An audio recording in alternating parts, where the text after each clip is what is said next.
In the ancient land of Israel, there lived a man named Elijah. He lived in a time when it never rained and everything was dry.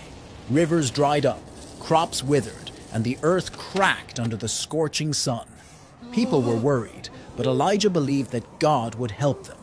Elijah lived by a little brook called Cherith because God told him to go there and hide from King Ahab and his queen, Jezebel, who led the people to worship false gods. Every day, black ravens brought Elijah bread and meat so he could survive far from the city. This was a special way God took care of Elijah.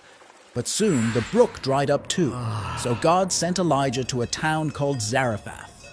There he met a widow who was running out of food. Elijah told her something amazing. If she shared her food with him, God would make sure her food didn't run out until it rained again. And that's exactly what happened. Her jar of flour and jug of oil never ran out. The widow had a son who got very sick. He stopped breathing and died. Elijah was very sad and prayed to God, and miraculously the boy started breathing again. The woman was so happy and knew that Elijah was truly close to God.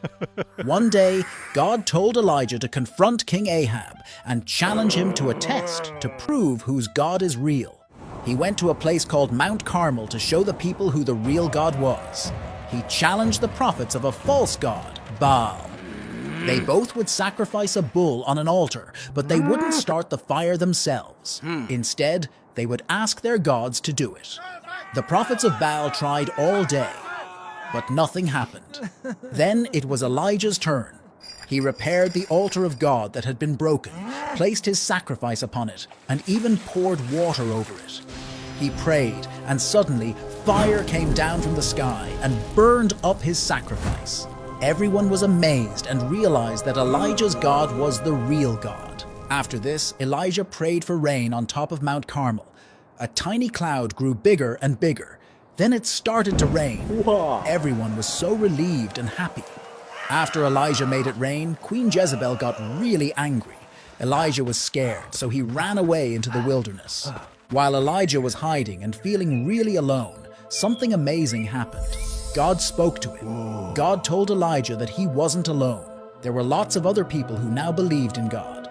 This made Elijah feel much better. God also told him about new things to do and about a man named Elisha who would help him and one day be his successor. One day when he was with Elisha, a fiery chariot with fiery horses came and took Elijah right up to heaven. Elijah's journey was filled with miracles and the power of God. It teaches us about having faith and trusting in God, even when things seem really tough.